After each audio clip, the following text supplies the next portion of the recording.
Welcome back, everybody. Today we're making one of my absolute favorite bread loaves. This is the combination of rye bread, bread flour, and whole wheat flour.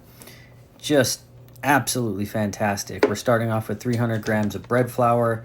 Then we're going to go in with our classic medium organic rye flour. We're going to do it about 150 grams of our rye flour on top of the bread flour. And after we get about 150 grams, we're going to go in with 50 grams of our organic whole wheat flour. The combination of these three is unmatched, in my opinion, one of the best loaves. We always start with mixing our dry ingredients in a bowl and putting it off to the side. That way we can get started on our water and getting our starter incorporated into our water. So we're going to do 300 grams of water.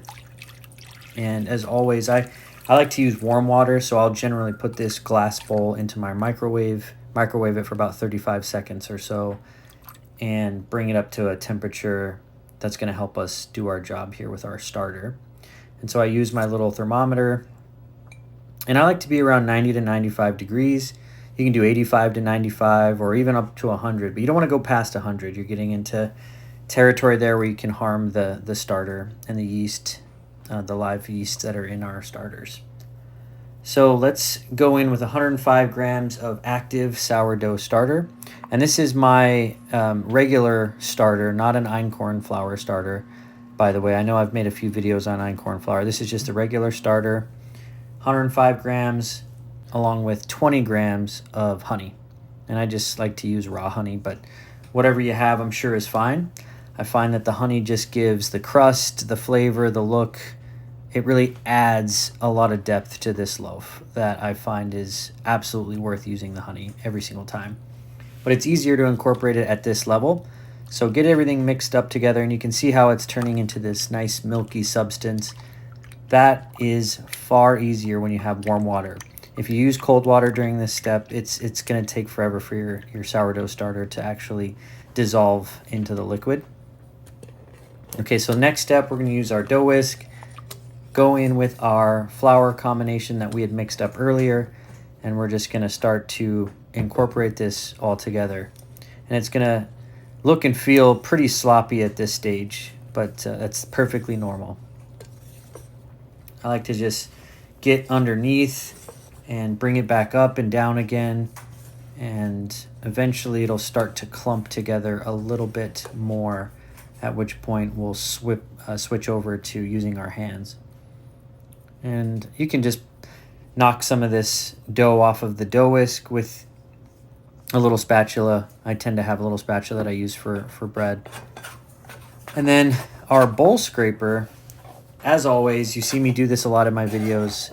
I like to use it because the contours of the bowl and the bowl scraper just work so well together. You can get a lot of the dry bits off the side, incorporate it into the dough, and it's just a little easier to do before starting to use your hands.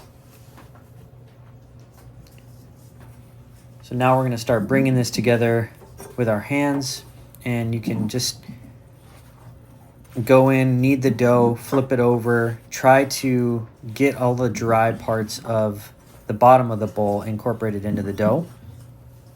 It might take you a minute or so, but it's well worth trying to. You don't want to leave a ton of dried flour in the bowl at this point, because we're gonna do an auto lease for 1 hour and cover this up, let it sit, let the water start to become absorbed by the flour.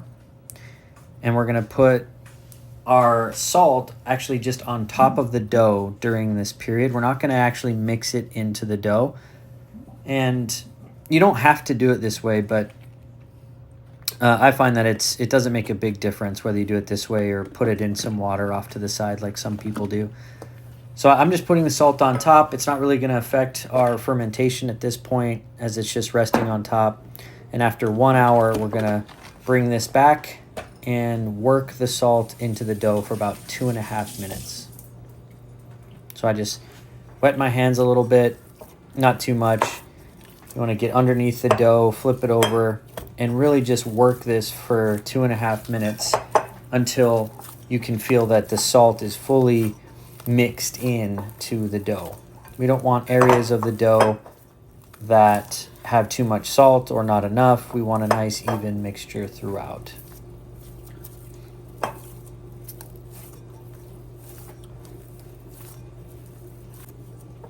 And at this point, the dough might be not as rested. It might be a little harder, but that's perfectly fine. Just trust the process. We're going to cover this up. That counts as our first stretch and fold.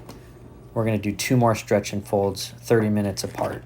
So 30 minutes later, we come back to our dough, and we're going to do a set of stretch and folds. Now, with the rye flour, I have found that the dough isn't as malleable for stretch and folds. So I just bring it into my hands, and kind of like pizza dough, I go around the perimeter of the dough and just stretch and find the areas that might be a little lumpy, and I flatten those out, stretch them out. Now, I'm not stretching too aggressively.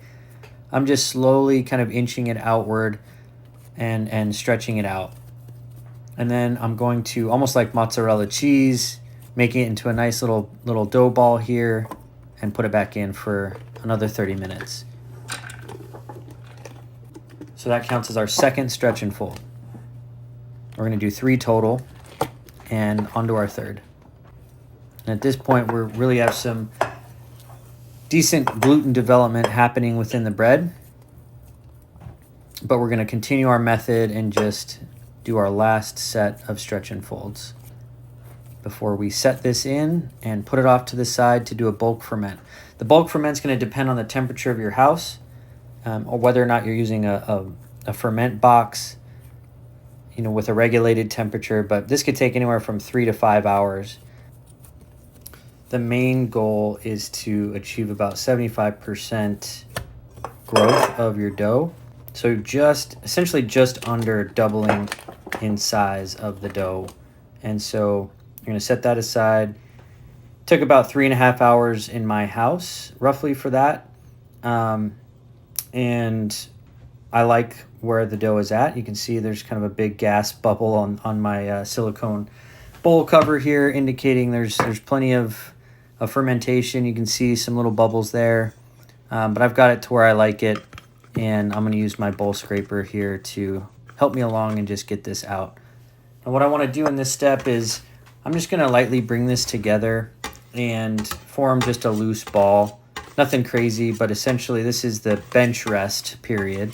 I'm just going to bring this together into a loose ball, and then we're going to cover it and let it sit for about 15 minutes to 20 minutes.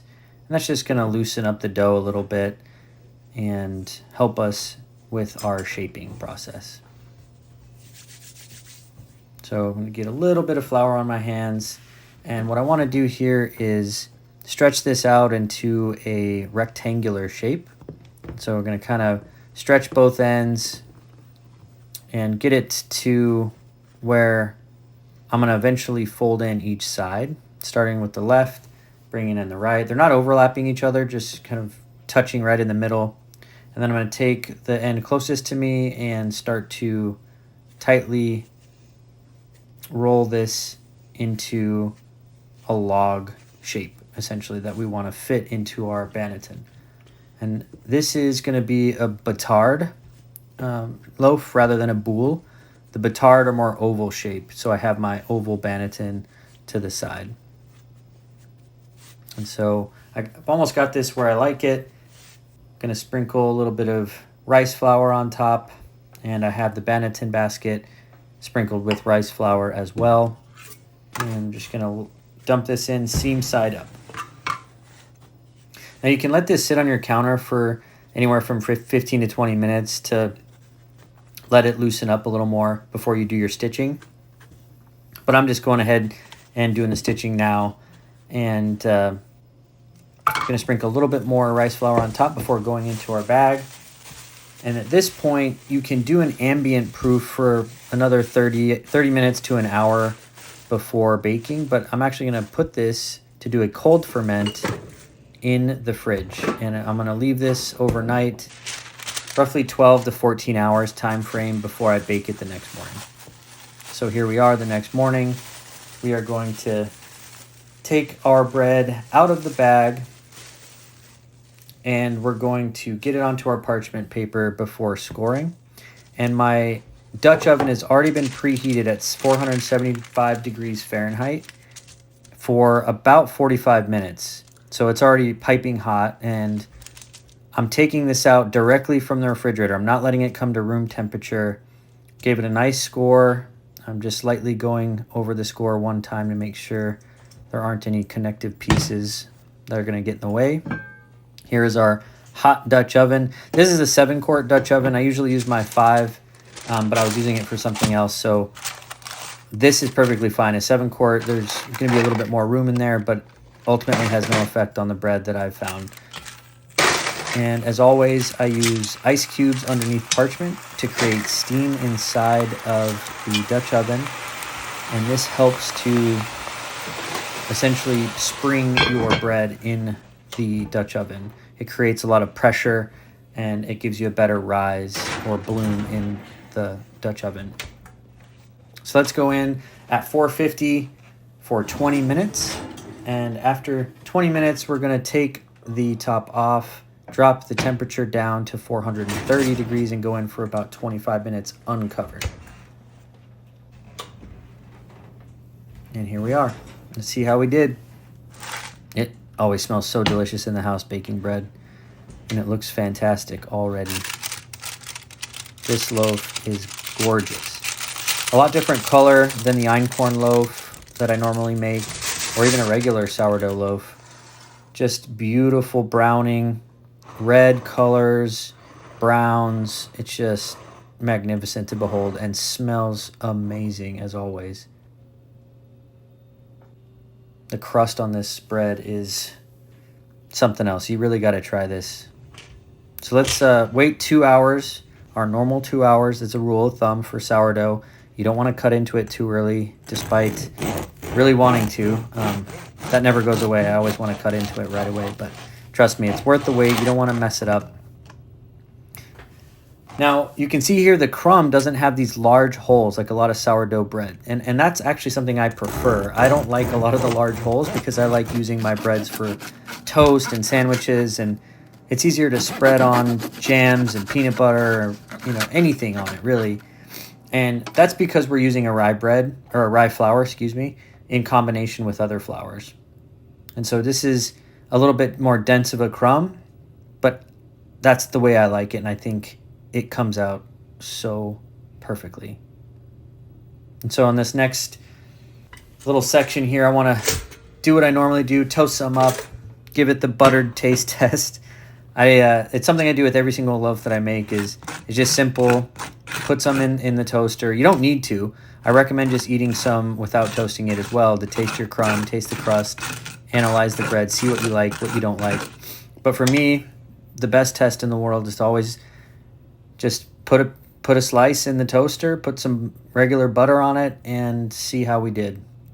Give it the old taste test and really ask yourself, do I like this bread? What would I change? Did I add too much of something? Do I need to add more of, or do less of something, do more of something? But honestly, guys, I've made this so many times now. It's just a staple in our house. One of the best breads. Thumbs up every time. As you've probably seen in many of my videos, I keep these bread bags around, and we just keep this on our counter throughout the week, and it stays perfectly well. We don't really freeze anything unless we have to or we think we're going to be gone. But really hope you guys like the videos. Please subscribe. Please comment if you're liking these videos or if you'd like to see anything else. But really appreciate you taking the time to watch, learn, and go through this process with me of making delicious at-home sourdough bread. It's healthy. It's amazing. Thanks for watching as always, guys. See you next time.